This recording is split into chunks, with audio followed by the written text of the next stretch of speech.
Welcome to Who Knew. We are fans of the current series of Doctor Who, and here we discuss our likes, dislikes, and insights into the modern regeneration of the show.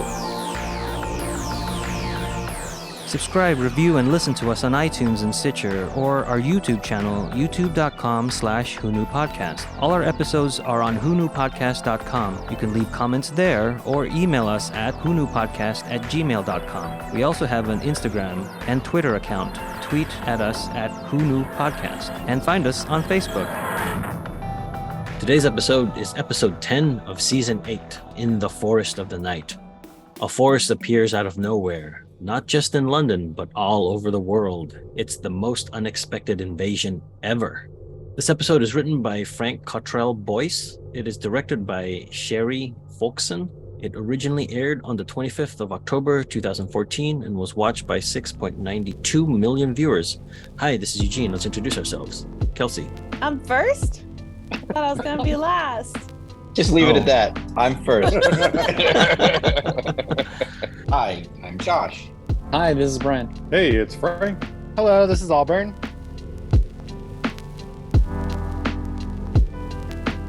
A little lost girl runs through a forest and sees the Tardis. She knocks and, already knowing his name, asks the doctor for help. The doctor is more worried about the Tardis not taking him to London.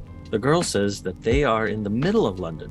No, says the doctor, we are in the middle of a forest. She takes him outside, shows him Trafalgar Square, in the middle of a forest that covers all of London. Nearby, Clara and Danny are wrapping up a school sleepover in the Natural History Museum. They go outside with their class and discover the overgrown forest. So I love the way this episode was shot with, I don't want to call it's not a fisheye lens, but it's a very wide angle lens at times for some gimmicks and stuff. Either they got a new lens and they just wanted to use it, or there's a lot of, it's very comedic. Most of the time when they use it, it's to kind of accentuate a comedic vibe, or funny shots where his face is, or my favorite bit is when he points at I think Maebh, and his finger's real big in the screen and it's her face or something like that. So, but they use it throughout. It wasn't just, in the beginning or for certain things. So, but it really, I've punched up this episode for me. I loved it. Kind of cartoony in a good way, but I think it helped balance out. I think all the kids were good, but it was very kid, there's a lot of kid energy in it. And I think it helped legitimize that because it was of the silliness. Mm-hmm. I think that also helped. I find this episode to be a little bit claustrophobic because of being in the forest so much. So I think it also helped balance that. So I appreciate it. The wide angle when they could. Where you grew up, was there a lot of foliage? I can't remember where you Yeah, I grew up on the East Coast. Yeah, because I found that feeling comforting. Interesting.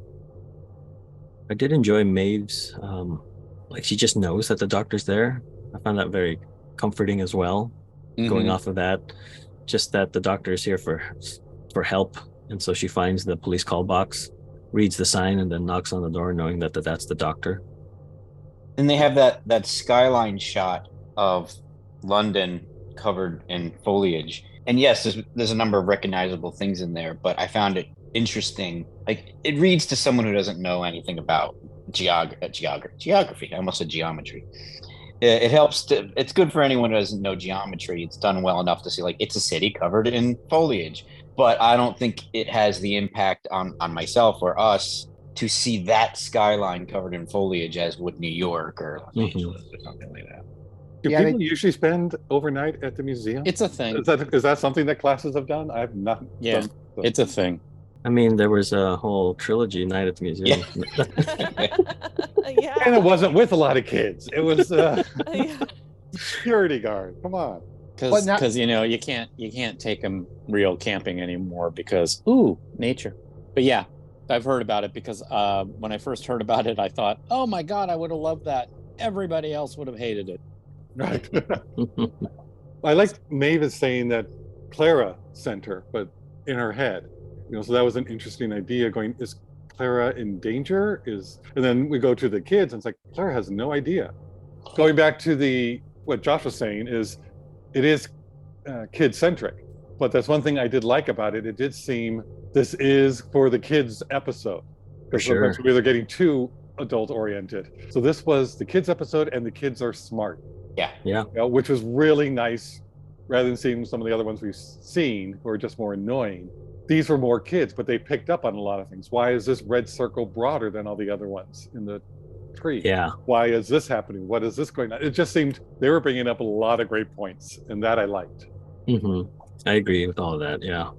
It definitely feels like a reset with the students. Like it's not the students we've been seeing with Miss Danny and Clara and Courtney. Yeah, who were portrayed quite unlikable in the past. Yeah, these kids read a little bit younger to me, and also like the writing has changed to give them like more quippy like retorts and things, and not as much whiny.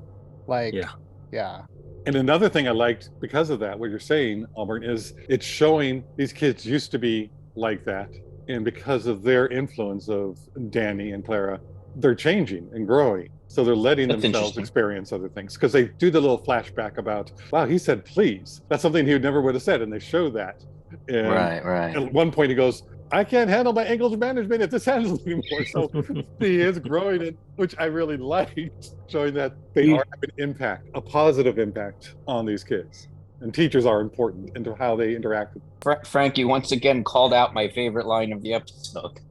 I think I actually took a picture. I took a picture of my TV. What was it? When I get stressed, I forget my anger management. Right. It was great. I liked it. And yeah, the filming of it is very different, but it's not all the way through it.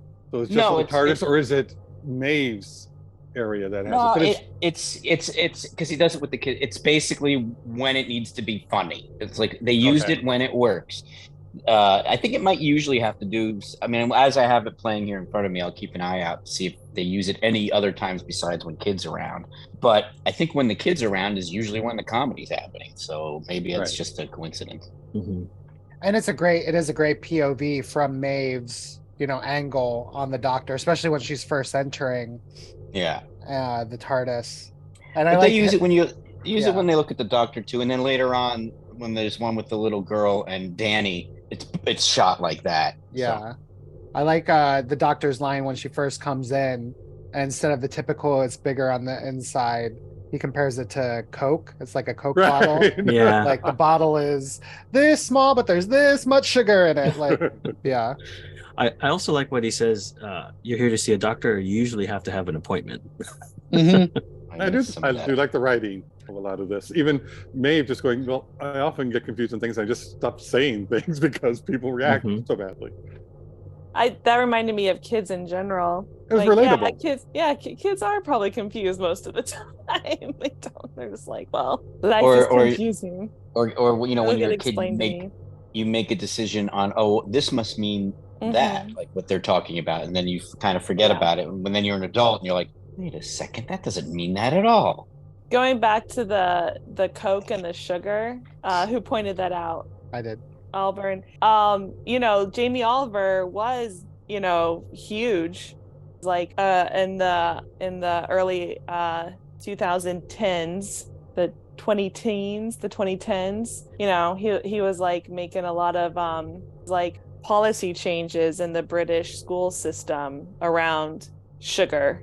And I remember around this time, like that was like the big thing that was being driven home, how much sugar is in not just Coke, but juices, flavored milks.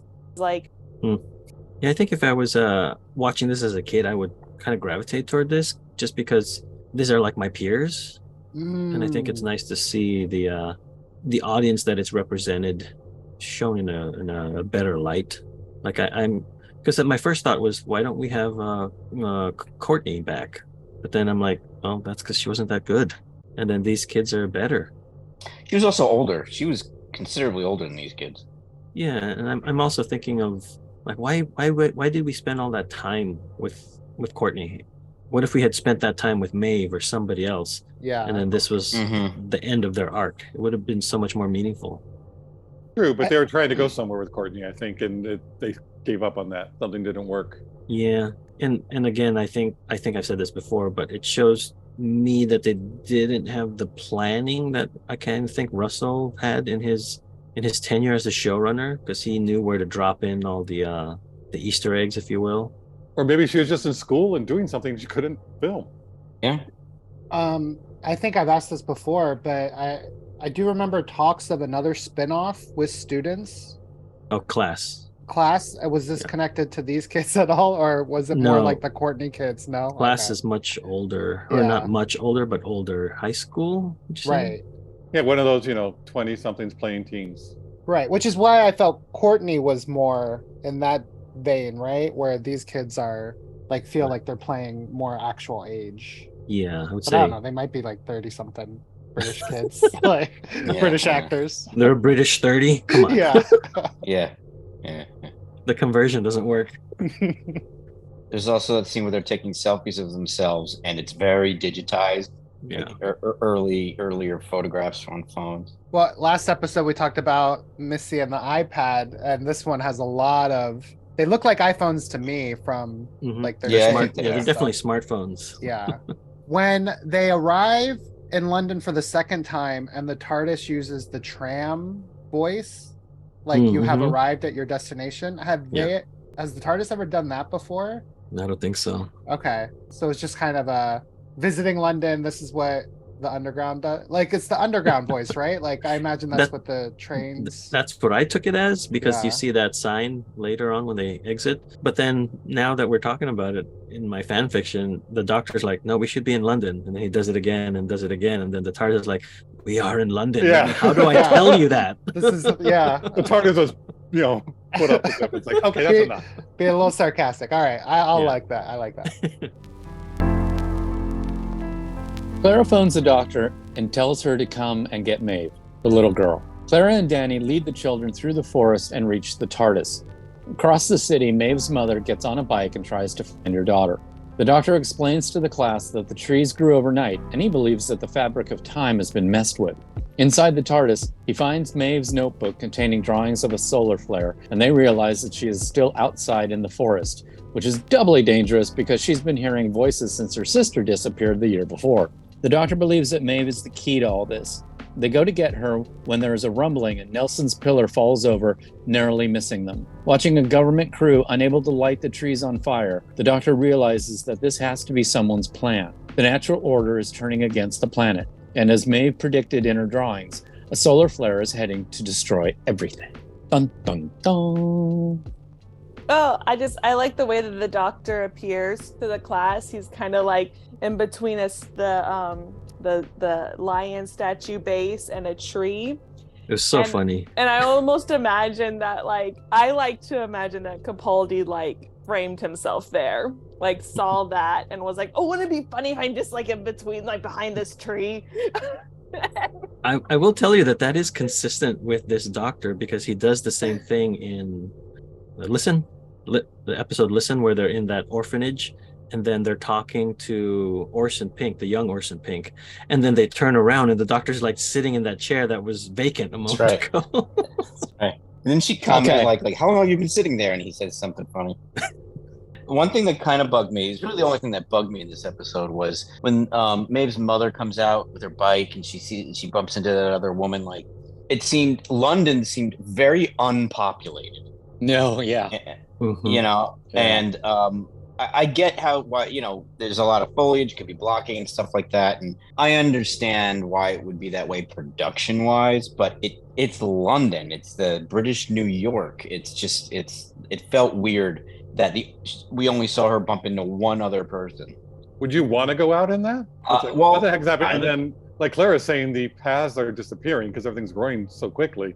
I think anybody but I would think- decide, stay inside. I am not going I out. think there's plenty of British people who are as dumb as Americans who just go, oh, this looks dangerous, what's going on? And they just walk around. I think People that it felt empty.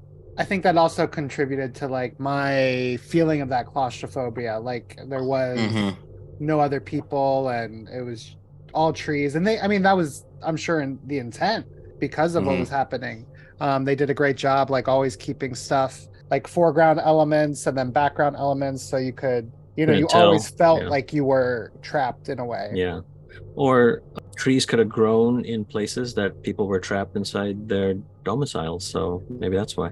And also, people couldn't get anywhere. You can't commute. So you're not going into this city. Some people, yes, living in the city, but it's just like trying to get, or even around the city. You would have blockages everywhere. Yeah, couldn't use your Oyster cards. Right. That would be a Metro card for us. I knew that one. I didn't even hear that, or if I did hear about Oyster cards, I didn't know what it was. Why is that called that? Is there a... Exactly. I at one point was told, I remember learning why they called their Metro the Oyster, or why they called Oyster cards, but I don't remember. I guess there's some reason that makes sense over there, but it sounds like, why don't we, instead of Metro, like it's a train, it's the Metropolitan. We don't call it like chowder cards for no reason. I think it was a company. It's a brand. That's why. Yeah, I guess it's no sillier than Google or Yahoo. Correct. I did like Ruby. She seemed very smart to me. She was saying, trees either have, nuts or blossoms, and this one has both. That's weird. This branch has no rings. Yeah. And she's also the one that pointed out the red ring. Yes. So I was like, yay, I liked her. It was like, that's what I mean. The kids were smart and bringing in information, which is nice. Nothing really felt superfluous in this episode that I can think of. Yeah, the only objection I had was the doctor saying you didn't have time to go watch Les Mis. I was like, hey, that's a great musical. don't go stitching that. Yes. No. I did find that funny, even though I kind of don't agree with him, but because I'll set it up where Claire's calling the doctor after she gets out of the museum to tell him about the amazing tree growth that she goes, you show me things, I want to show you something amazing. And then when he goes, well, there are some things that I've never seen. That's usually because I've chosen not to see them. Even my incredibly long life is too short for Les Miserables. Oh, it was funny. I laughed, but it was funny. Like, hey, it's funny. Yeah. Back to like the doctor and Claire talking. The doctor tells her that she's missing Maebh, and Claire doesn't even know. And then she's saying to bring Maebh to them. And then that's where I like this line. His response was, I'm a Time Lord, not a child minder. Right. It's also strange that if Maebh needs the medication and be extra watched, that neither one of them knew she wasn't there. That just did not seem like either character. Yeah. Because up to that point, nothing's happened. They would know when they wake up. They need to give medication, what's going on. It's just, you would watch, you're supposed to watch this child more than the others. And both of those are enough to know that we have to watch that. We have to check and see how she is in the morning. It just seems so out of place. And why did she take off? Like, why did she, like, once she was with everybody and the kids got there? Because the kids, like, she was gone, but like the kids showed up and she was already gone. The things in her head, the noises and the voices. That's what I was going to say, because we don't see what happens. Or telling her to go somewhere, do something. They were telling her to go somewhere? That's why I explained it away, yeah. But they never really said where they were telling her to go. She just sort of like ran. The doctor. She. No, it's after this that, was when they all got that, together. After that. Oh, I see what you're saying. Yeah, I took it as the voices. Yeah, and then she sees the firemen or whatever they are, but they never really say where it told her to go. Like when they're following her, her trail, but never was it said like where she was even going. I think she just gets confused and runs. Like, right. Yeah. Okay. Almost like Jamie Summers in The Bionic Woman. Yeah. Is this also with? Oh, sorry. Is this where they're like chased by the wolves? Well, when Maebh is running away, there's a shot where there's animals hiding in the bushes, and I don't know about you, but those eyes look like panther eyes to me.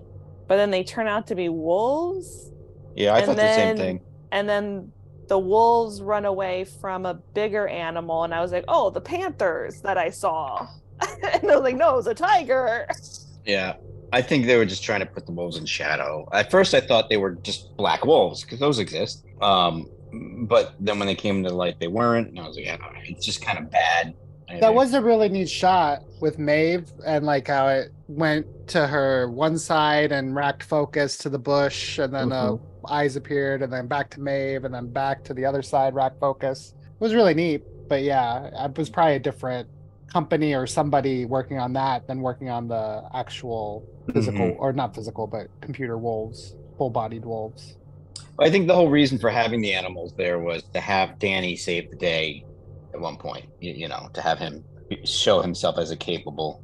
Well, this is a scene that I think I needed earlier on to see why Clara is attracted to Danny, like the good qualities of Danny. Like the one I'm going to bring up is when he's taking charge of the kids about getting them to their parents' houses. That's where like the military part of him kicks in. He's like, let's go. We're going to be like a unit. We're going to be a team. We're going to get through this forest. Like there's like map reading skills and wayfinding skills that I think he has developed from being a soldier. So he knows how to get through a place that is sort of unfamiliar, but he knows where it is. And then his concern is the kids. And then she's like, that is a very attractive quality. Yes. I was like, that's something that we didn't see in the date. We saw that they were going on dates, but we didn't see like what made her keep going on dates with him. Right. So I think this is something I needed. And he also doesn't get overwhelmed by the kids. A Yeah. lot of people kind of get, lose their patience, even if they're good about it. Like he's always even keeled with them, no matter how maddening they may be. Yeah, and that's why I like that little moment. I didn't understand where the homework came from. The homework binders. Clara had brought those in previous to this entire episode just to work on correcting their homework and left them in there. And then having Danny find them later is like, you've been in the TARDIS. Okay, that makes sense because at the end, Danny is saying you need to work on your markings. Right. And I think it's saying grading for us. Right. Yes, they're yes. Okay.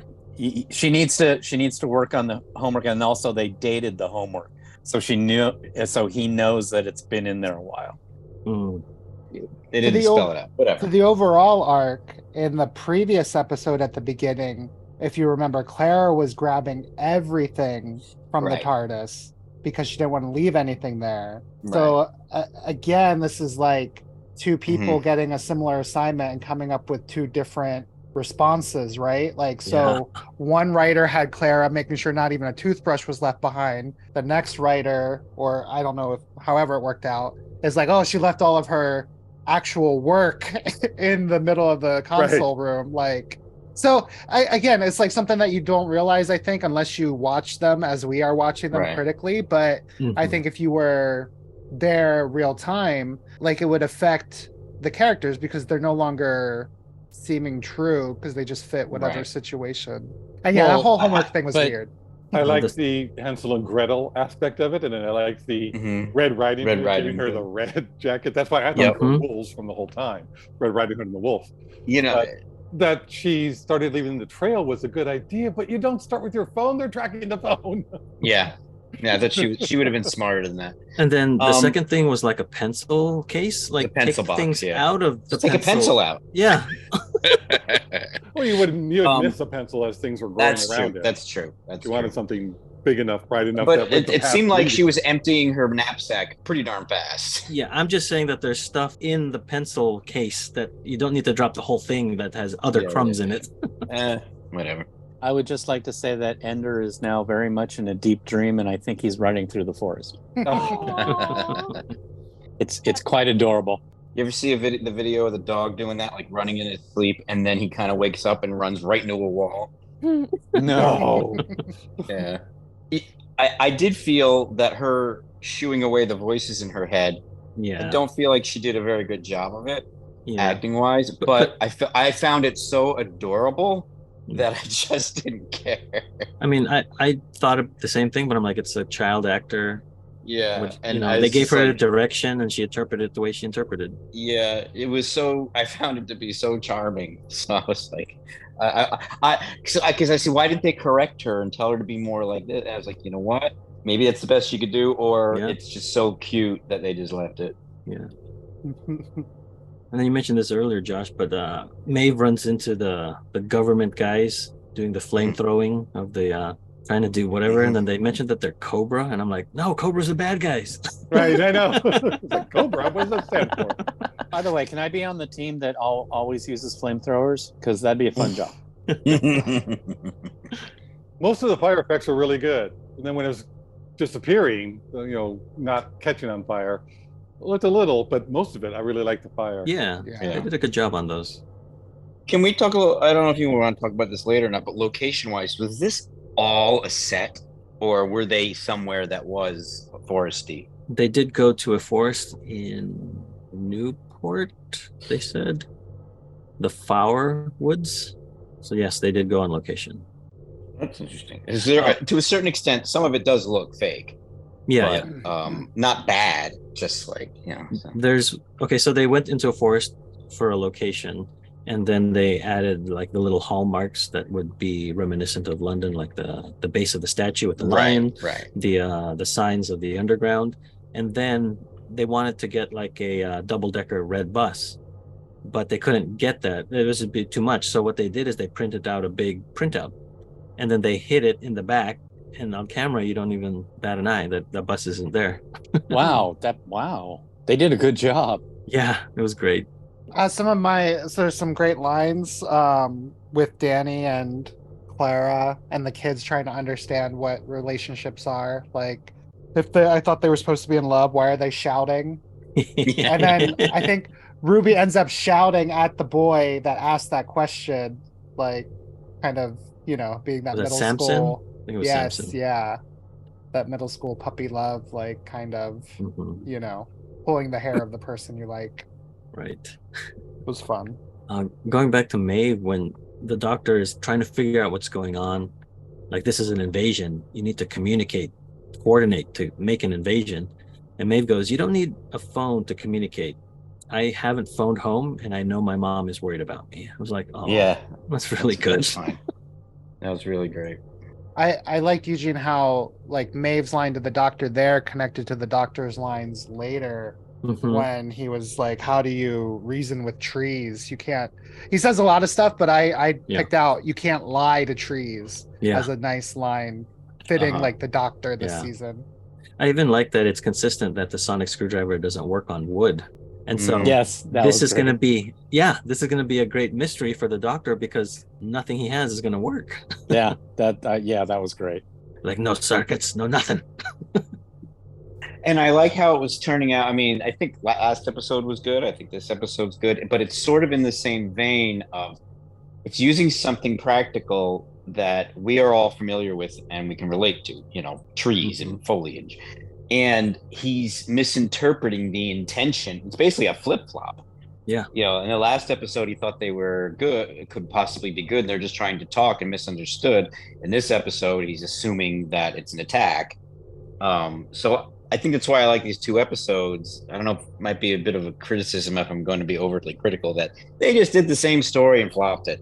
But but I like it. I think, I love stories that make us look at something we know about from a different perspective, going all the way back to the Weeping Angels until they screwed that up. But and so speaking of the funny lenses or the use of the lens to accentuate comedy when the kids enter into the TARDIS console room, I just it's funny to see Peter Capaldi reacting. It's like he almost wanted to say "get off my lawn" type of thing. Yeah. When they were pushing all the buttons and all that stuff. Yeah. I was even like, don't do that. And then when they realized that Maeve didn't come on board and she's still running out in the forest, right? He goes to each kid, and it's like hilarious. The doctor even compares this solar flare to the one that hit the Bank of Karabraxos from Time Heist. Yeah, that was nice. I also like when he talked about the Tunguska blast and one of the other ones, like the Brazilian one, I think. Yeah, it was in Brazil. I like it, bringing it into knowledge that we have makes it seem legitimate. What about the events that the doctor references? Those real events? Yes. Yeah. Happened to Earth. The Tunguska blast or event was in Russia, and there was a forest that was kind of leveled, I believe. But nobody, big time. But nobody like this was in the past, so nobody had like cameras or any surveillance footage or just. Wasn't it like but it was also in Siberia. There was no one there. Yeah, that's what I was going to get at. There was nobody there either to like have eyewitness accounts of what happened. So it was just a mystery. 1906? 1908 is what the episode. 08? Okay. And then the one in South America is Kuruka. Again, a forest. There's just one in New Jersey. It was an asteroid strike that was really bad and was luckily not near any living people. Yeah. The You should say- Tunguska but then blast they- is referenced a lot in movies and TV. Yeah. Oh yeah. But they did finally get photographs of the area, and it's just laid waste. It's just Of everything. which Tunguska? Tunguska, yeah. Well, It's yeah. just- I mean, hasn't there been photos for a long time since they had air photos? Is it radioactive or something? What? Tunguska. Yeah, I wasn't saying anything like that. I was just saying that Oh. no one was there, and then later they sent cameras out to photograph it, and so you can see that it looks like hell. Right. I don't know. Something you said made it sound like they just did that, but I just misheard you. Yeah, yeah. It's just this huge crater with trees Flat. being Like they flattened. look like crop circles. Yeah, yeah, Yeah, the Brazilian one was in 1930. yeah. Well, so Yeah. nothing happened. No evidence of things like that happened before. In the I'm sure they millions of happened. We just haven't had What? documentation of them. Like Tunguska.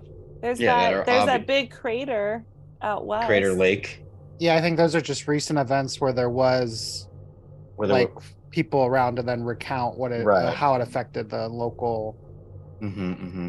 life. Like obviously there's tons of craters all over the world, but they were so old that you can't tell how they would have affected the Mm-hmm. flora and fauna. Oh, and sorry, I missed this one. But when they're talking about, or the kids are just running around, and then Samson goes like, "What are these round bits for?" And it's like usually the doctor's like, "I miss the round bits," and then somebody else is commenting on them, and then he like shoos them or shepherds them into the lower level of the console. Yes. Yeah. And then he's like, "Haven't you been struck by the fact that look, it's bigger on the inside?" Like it's funny that he's the one saying it. And then Ruby's comment on that is there wasn't a forest. Then there was a forest. Yeah. Nothing surprises us anymore. I was like, that's a great line to give to a kid. Yeah. It's also a sad line because that's so true to many of the kids now. Yeah. Yeah. We've seen so much. Mhm. Way to kill the vibe, Frank. You're welcome. The doctor asks Maeve how she knew about the Tardis before they even met, but gets no answer. He realizes that the forest is communicating with her, and she says she did this just by thinking of it. A group of alien fireflies appeared around her.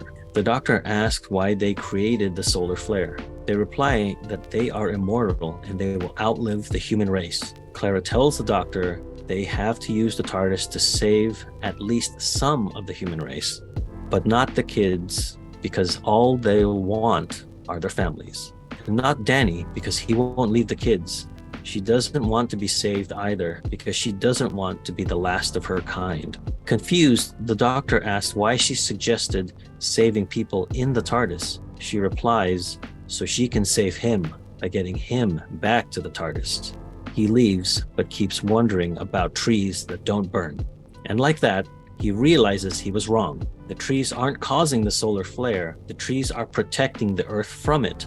They are creating extra oxygen that will act as a shield. Maeve and the kids call every phone on Earth, telling everyone to leave the trees alone. Maeve's mom shows up, and they are happy to see each other. Danny explains to Clara that he doesn't need to see solar flares, aliens, or entire universes. He is very happy to see what is surprising here on Earth. He also knows that she's been on the TARDIS and just wants the truth. In space, the Doctor and Clara watch the flare strike the Earth harmlessly. Missy, who's watching from somewhere else, is surprised things happened that way. With its mission accomplished, the forest disappears and Maeve's missing sister shows up.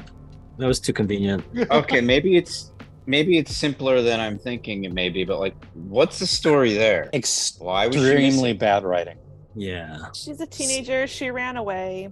A year ago. A year ago? and came and not just came out of the hydrangea bush, came out of the alien fireflies. Yeah. Oh god, that thing Yeah, like- infuriated me. All right, I thought I was missing something. No. What I think would have been better is them just cutting the 3 useless lines before about the sister being missing and just not have there be a sister. Because God, that was stupid. I think, yeah. Okay, we agree. We agree. There must have been something longer with the storyline, and they kept editing it down, but they should have cut it. Yeah, there It's may just- be that.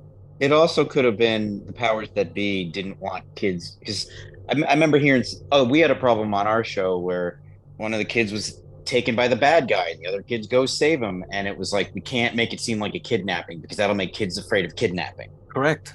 And our argument was, well, if you show them you may be kidnapped, that may teach them not to talk to strangers who seem like they may kidnap you. It's Like, that's a good thing. yeah. There's no learning. The only learning is to just, everything's fine. So it could have been something like that, where it's just like, well, we need the sister to come in at the end. Well, that doesn't make sense. Just have her come in at the end. Have her revealed by a bush in front of their apartment. If that's what you want, that's what we'll do. Horrible. Terrible. Yeah. Who knows? But, I also want to say before we go on, creating extra oxygen in the atmosphere isn't going to shield the Earth. You're just going to make it a much bigger bomb. Yeah, that just burns off. It's okay. It just burns off. Yeah. Is that what they burn. did they specifically say that? Because Yes. once they mentioned oxygen and all that stuff, that they control the amount of oxygen, I was like, oh yeah, they can just hold back the oxygen and produce more carbon dioxide. Well, carbon No, carbon dioxide. They produce more oxygen so that when the flare hits, it would burn up that oxygen, not the oxygen people were breathing. It's brand new Yeah. oxygen. It doesn't work like that. Yeah, it's okay, a this bomb. is the thought behind it, I think. It's a bomb. I'm pulling a Frank. Yeah. Is that they put all the oxygen out there into the upper atmosphere, and then, like the doctor said, they all held their breath. So all the oxygen was on the outside, and then the inside, they all held their breath, keeping some of the oxygen for the humans. But there's that level, that had no oxygen. So just burned the outer oxygen and moved on, and then they all did a sigh of relief, and all this oxygen came back out. Well, a sigh of relief releases carbon dioxide. No, from the No, tree. the trees I know, held their I know. breath. I get it. I mean, it's just elementary. That's what happened. Right. There are 2 episodes going on. There's the adult scientific, this leads to this, which doesn't work, which we all have issues with. And I think the second episode that we're seeing is the relationship of the doctor, Clara and Danny. Mm-hmm. I mean, that scene that Clara did going, we can't save everyone. Let's just save who we can.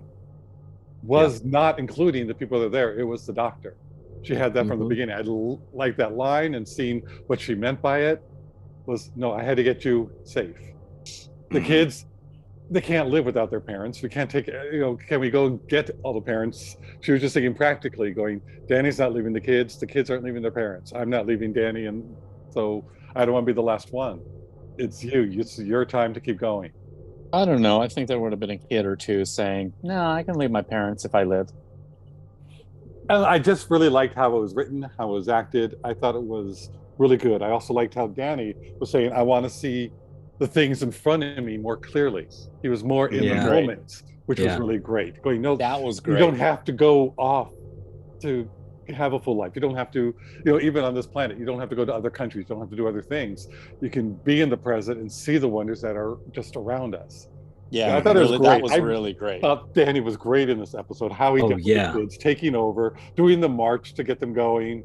It just really highlighted Danny, I think, a lot. Yeah, and even that marching chant where in the beginning he's like, team, let's go. And he's like, we're not a team. And then by the end of the episode, they're chanting together in that marching. And like what Josh, you mentioned about like the flip-flopping of these 2 episodes as far as like structure-wise. Like in the last episode, Flatline, we had Riggsy wanting to sacrifice himself on the train, and he doesn't need to, essentially. Same thing here with Clara doing it. She's willing to sacrifice herself to get the doctor to live. So it's like, it is kind of the same structure, just flipped. Mm-hmm. And I don't know, I just really enjoyed that. Oh, and the other thing that flipped for me is that when Clara got mad at the doctor in, oh boy, I can't remember which one it was. We did a couple weeks ago, or a couple episodes ago. Oh, with the moon. Yeah, Kill the Moon. There we go. Thank you. She says, or he's saying that this is your decision, and then like, why can't you help us with this decision? And then, go ahead, Frank. You want to say the lines? No, go ahead. Go ahead.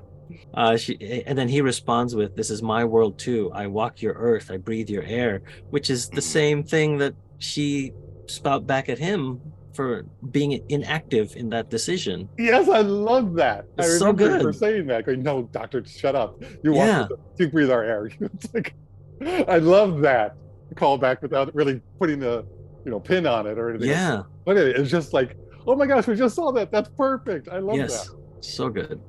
I took it as he knew that, but this was a moment in Kill the Moon that he couldn't be part of. This is a moment that they're going to decide, and he knows he's going to decide a certain way. He knows they're going to do it just by instinct or knowing the people, that they're going to do the right thing because he is invested in this planet. Yeah. So to me, that was more of just him lying at the other time, saying, no, you have to do it. And she was all upset because she knew the truth, that what she said, which was the truth, and he's confirming it in this. Just that he was not able to make that decision. He had to do it so the people of the earth would learn, because they all said no. Mm-hmm. And then this thing happened, and they needed to learn that lesson. I mean, it's just, I don't know, I just like, Yeah. Eugene was I agree. saying, I loved having that same wording brought back a few episodes later that I didn't pick up before, but going through this now, without the time in between watching all of them that we had back then, it was just, I loved it. I thought it was beautiful. I loved it. And what I like about it is that it's two different authors or writers that are doing Kill the Moon is a different writer, and then In the Forest of the Night is a different writer. So what we complained about earlier, where one writer had a note of make sure Clara gets everything off of the Tardis, doesn't leave anything behind. And then in this episode in Forest of the Night, she left something behind. Where this one, they're referencing something that is just a couple episodes ago instead of the last episode. So I feel like I want more of that kind of tight, just that synergy of everybody working together for a common story arc in the season. I agree with you. The reality of it is they won't be able to do that as much. So I agree with you, but when it does happen and I'm able to catch it, I just smile. Yeah. I did like that they let Maeve make the announcement to the world when he's trying to do that, and that they had just that one little scene that I thought was so great when they're on the floor to write it and all the other kids are around. It just was, I don't know, I thought that was endearing. That's where you'd go. You go, there's no place to really write. You get on the floor, you'd write it. Other people are saying how to write, what to say, and it just was a great team effort. And it was very heartwarming. It was good, because it could have gone a different way where they argued about what to say, but instead they were very united in what they were going to let Maeve say. Yeah, that was good. It was also well done from the actress, just reading it simply. And she invited Annabelle to come home, so that's why she made her way home. Yeah, she thought about it. Oh. All right. I won't be running away anymore. Yeah. So it's almost like Annabelle flat out ran away. No mystery. Right. Yeah. Okay. I didn't catch that earlier. Well, okay. So the hydrangea bush wasn't real. It was actually a cell phone tower, and she just tapped into it. No, that's actually what 5G looks like. It's a kidnapper. So the conspiracy theorists were right. 5G is something to be feared.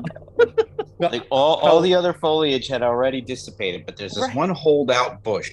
How I saw it, because she said the neighbors had put that in, or the mom did, was that it was the aliens who were tied into Maeve. She was able to hear them on some level. So somehow they're the ones who brought back Annabelle and gave her back Annabelle. It just was weird that they're the trees. She was in the bush. It seemed like she was somehow, I don't know what happened to her, if they wanted to go sad and she really did die or whatever, and they brought her back. That's why it's like they should have just cut that whole Annabelle section. Yeah. I agree. I mean, they could have saved it by when she was talking to everyone on the planet in English. They could have had shots of people, and that girl could have been one of the people. The TARDIS translates, by the way. Mhm. Okay, well, very good, very good. Thank you. Can I do my theory now? Sure. All right, so my theory is Annabelle, this runaway teenager, comes home. She sees the bush. She's a weird teenager, so she decides to sit inside the bush because she's a teenager. And the aliens have heard how much the mom hates the bush, and they decided to give the mom a little gift by getting rid of the bush, while at the same time revealing Annabelle. That's my theory. Sounds solid. Okay. I think she ran away to Bristol for a year, and then like when all the people started disappearing there, she was like, "Oh, I should make it back home." Yeah. It's better than anything written in this episode. Hey, that's a little harsh. Mm. That's what some I of the think our- dialogue was I good. brought up. I've been able to glean goodness out of this episode. What was the I mean- doctor's line? Oh, you made a excellent episode, but there was no goodness in it. Not quite. That was last episode. Yeah. I like that. Good callback.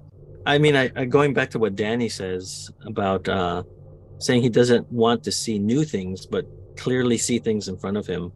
I like his line, one person is more amazing, harder to understand, but more amazing than universes. And it just reminds me of the one person is more important, is the most important thing in all of creation, the universe that the Russell era was kind of focusing on. Yeah. Yeah, that Danny line was great. So a solar flare isn't the first time we've had something like this affect the human race. When we did the Fourth Doctor's The Ark in Space, that was part of why the human race had to leave Earth. And then in The Beast Below, there was a solar flare in there as well. Then there was one, they had to relocate the Time Lords in The Mysterious Planet, and that one I have never seen. And I think it's with the Sixth Doctor. Yes, Sixth Doctor. You know, we're not supposed to know too much about the aliens. They're just a, Right. savior thing that comes up. I want to know more. Are they just for this planet? Where do they come from? Oh, the Where are aliens they- in this episode. Yeah, I thought you were where- talking about in general, like in life. Yeah, that's what I We're thought. not supposed to- I was like, I think they're inhabitants of the Earth for millions and millions of years. They seem kind of like the Force. Yeah, they are Yeah. Earthlings. It just was, you want more because we know how the Earth was supposed to be just for the Rachnocs and stuff. So it's like, where do they come from? Why are they protecting it? Do they protect the planet? Doesn't matter about the humans because there are other life forms on the planet. It's just one of those. We're going to be here long after you, so it's not just because of humans. Right. So Well, they probably protected the race you just mentioned before. From other Then things. would they be on other planets? It's just sort of how do other planets get destroyed? It's just sort of going, what is this? I wanted to get more in depth to it, even though I know it's not supposed to be in depth. They didn't protect the dinosaurs or what are the reptile people? Silurians. The Silurians, yeah. But they protected the Earth, but because that was also meteors, not solar flares. So are they just doing solar flares? That's what they can do because of their plant? We got the Right. solar flare warranty, but we didn't get that asteroid warranty. Right. The asteroid insurance. You're not covered for that. We'll protect you from the solar Or maybe flares. Yeah. the first time that it happened, they didn't know that was going to happen. They're like, oh, maybe we should not let that happen again. Add that to the list of things to That was stop. that was pretty bad. Maybe we should have done something. All right. what do now they we know. say they are? Just how do they announce themselves? We are. The grass that grows between Oh. the stones and over mass graves. Oh, okay, so they and- didn't yeah. name themselves. Okay. It's Mother Nature. It's not nice to mess with Mother Nature. I will say I like this better than The Happening, where It's like the Yeah. opposite. it's the opposite, where they're benevolent instead of malevolent. Do you like it better than What's Happening? There's their first edit. Yes, but it's not as good as what's happening now. Okay. The quality went down. Well, just knowing it more now, I guess, because when you're watching it, you forgot so much about last season as well, where she got the phone number for the doctor Yep. from a woman in the shop. You can't tie all that together. That's one thing. Yeah. Having such a stretch of time, it's like, how am I supposed to remember that? Yeah. Oh, very that's disjointed. what the reference was. Oh, yeah. No, did not get that. Yeah. It's only because we watched it and we talked about it, with Eugene and stuff. So Yeah, I we've kept seen it bringing- yeah. before, and we try to lay it down in this podcast, going, "Remember this," because And we're now gonna here it forget is. like everybody. I'm like, really? Why did you pay that off here? I'm not gonna know that. Abigail Eames plays Maeve. Jaden Harris Wallace plays Samson. He's the guy with the New York Yankees hat. Ashley Foster plays Bradley. He is the one with the nut allergy. And anger management Yes. issues. Harley Bird plays Ruby. She's the redhead that can't find X, or is asked to find X and It's doesn't right understand. there. She is the voice of Peppa Pig for those kids out there. Oh, wow. Siwan Morris plays Mabe's mom.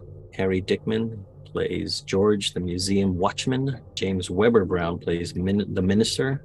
I think he's the one on the TV. Michelle Asante plays the neighbor of Mabe's mom. Curtis Flowers is one of the emergency services officers. Jenny Hill plays herself. She is a British news reporter and television journalist. She's on one of those things where it's going around the different TV stations montage thing. Then Kate Tideman plays the Paris reporter. In that montage, she is a chef on the Murder on the Orient Express, the Kenneth Branagh movie. Nana Amu Gottfried plays the Akara reporter. The guy, I can't remember what he's saying, but he's saying something funny. I just remember laughing at what he says. Eloise Barnes plays Annabelle, Maeve's lost sister. I looked her up, even though she has no lines. She was in this episode. She was in a movie with Jodie Whittaker and Dougray Scott called A Thousand Kisses Deep. And the writer of this movie, Frank Cottrell Boyce, he wrote Millions, which is my favorite of Danny Boyle's movies. The one with the currency in the UK switching over from pounds to euros. I don't think I've ever seen that one. Yeah, you don't think of Danny Boyle and think of a kids movie. Right.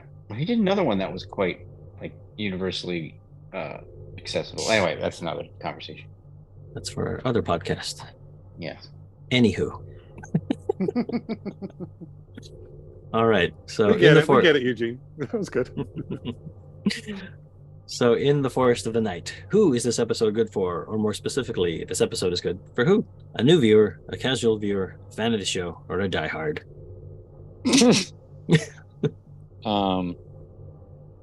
I dislike this episode intensely on every level. So diehard. I hate everything about this episode. I feel the opposite. I don't. Everybody's going to feel the opposite. I just despise it. That's fine. I don't love everything about this episode, but I think it's just consistent and nice. I'm going to say new for the same reasons last episode that I said, where you get enough of the doctor, you get enough of the companions, the kids are fun. I think for someone who's not, this might even be better for someone who's not sure if they're going to even like Doctor Who, because it is very light. There's nothing super intense about it. My only real criticism is what we were just talking about, where that's not how oxygen and flames work. And then, of course, the sister at the end. But I think it's just a very accessible episode and has enough of what we like to give someone a taste. I think, going off of last episode's feelings a little bit, I feel like if this had been earlier in the season where you got to meet Danny, if these had been the only students that we had, and instead of Courtney, you had Ruby coming back, and maybe like Maebh has also gotten better as the season has gone, I could consider it higher. But because it's now, and to me, it hasn't really pushed forward like the series arc, or I also did find it like in addition to claustrophobic, I felt everything was a little cheap, and I don't know if why that is, but it just felt like, everything was a little bit too close and not open like I'm used to with like science fiction or with Doctor Who. All that said, I think I'm gonna put it with a fan. So not like again, this was the first time, like I don't think I watched this when it was live airing. Oh, okay.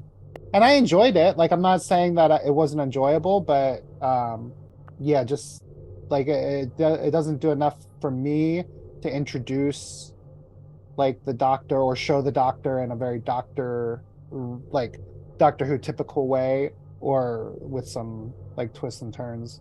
So yeah, I don't know. I don't think I need to go back to visit this episode again for like relationships. I guess that has some good dialogue. But yeah, it's not one I was like, oh, I can't believe I've never seen this. Like it was okay. Like I enjoyed it, but it wasn't like, oh, I can't believe I missed this great gem. Like I was just like, oh, okay. Yeah.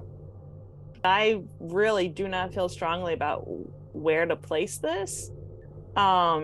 So, but I don't know if I think it's a bad episode. It's just kind of like I don't have any strong feelings about it episode. So I'm gonna put this in fan, but for not good reasons. More like no one needs to watch this again unless they're on a podcast and want to watch it again and use our podcast as a companion piece. So I'm gonna say fan. I did look it up on IMDb. Like these kids don't come back, do they? Like They don't. Okay, No. so we don't. Yeah. So again, I'm affirmed in my position. Like if they had been earlier and then throughout the season, even better. But now it's like, why do I care about them? So yeah. Same with Brian when I first watched it, hating this episode because it just made no sense. These creatures coming out of nowhere to save us with oxygen that was supposed to burn off, and it just made no sense that the trees could just grow overnight. It just did not like it. It was all that practical idea of what they've usually set Doctor Who in some kind of reality. In this, they seem to change all that for this one episode. I've only seen it the once when it first aired. I never wanted to go back to it. I was very pleasantly surprised, like I said earlier, that there are 2 episodes in this. One episode I hate and one episode I like. And it was the character development, the interaction, the writing of making Danny somebody with integrity, somebody looking after the kids. Clara realizing that again because she is so involved with the Doctor. That story of the Doctor going, you have lied to me, and Danny saying, you've lied because I know that you've been on the TARDIS. That story aspect and having kids who are smart but still being kids, I thought was great. I really liked that because it wasn't that they had to be so obnoxious as other ones that they've written. And that's the reason I'm going to put it in Die Hard, because I can both hate and like this episode for different reasons. And I don't think if you only watch it once, you're going to get that other aspect of like. So yeah, that's why I just thought it was very much Die Hard, because I can see the good parts of it in a bad episode. I'm sorry. There is one thing that I have to say. I'm sorry. If you took every series regular character out of this episode, it would still happen exactly the same way. They do nothing to contribute to the plot at all. Right. In any way. Yeah. Shape or form. That is very true. But also for me, there's nothing for me, the character stuff just doesn't cover it. Doesn't make it okay. Oh, I get that. That's why I put it in Die Hard, because you would have to have that option to like it or dislike it. The other ones seem like they would like it because it's a Doctor Who episode that's done pretty well in some aspect. And this one, overall, I just still remember. Even now, it's like I don't go back to watch it, except when I look at my notes and go, oh yeah, they did have some great parts in it. It was just so overshadowed in my mind by all the negativity that was going, what is this? What are they doing? Anyway, sorry, Eugene. It's okay. That's what this is about. Oh man, for me, like very similar to some people here, that this was my second time or third time watching this because I've only seen it on the live broadcast. It's not one that I remember fondly, but revisiting it this week, I was pleasantly surprised as well. I was kind of shocked that I missed some of these moments and these good lines. I don't know who said this, but I think that this should have come a little early, like the character stuff should have come earlier. Why is Clara attracted to Danny and wants to continue dating Danny? And even in Flatline, when she's running away from escaping with that swinging chair, trying to tell Danny not to worry about her, she runs away with like a hop, skip, and a jump and says, "I love you," as she hangs up on him. So it's like, why does she love Danny? And then this is something that I could have used earlier on in the season. Having the surrogate audience in the episode, I think, is great. I like that it reminds me of a Star Trek episode, and that the so-called villain is not really malevolent in any way, shape, or form. It's just misunderstood. But see, it's like revisiting it, I can see why it can be used for a new viewer. But then if I've never rewatched it and you just polled me 2 weeks ago, I would say Die Hard. So for that, I'm going to have to go somewhere in between and say a fan, because me as a fan, I had to revisit it. So that wraps up In the Forest of the Night. Thanks for listening. Stay safe, and we'll see you next time when the future becomes the present. I should have said In the Forest of the Night grew on me. Oh, no. You missed it. You just listened to an episode of Who Knew? Our wonderful theme music is by Michael Grady. Find him on Facebook at The Universe Explodes. Additional music is by Damiel Paggio. All our episodes are engineered by Auburn, and you can find him at auburnbinkley.com. You can also find this show in several places. Follow us on Twitter at Who Knew Podcast. Subscribe, review, and listen to us on Apple Podcasts, Google Podcasts, and Stitcher. Or on our YouTube channel, youtube.com/whoknewpodcast. All our episodes are on whoknewpodcast.com. Visit our Facebook page. Please leave comments, reviews, and click like to support Who Knew Podcast. To listen to our show on your Amazon Echo device, subscribe to us on Amazon Music, And then ask your Amazon device to play your podcast subscriptions.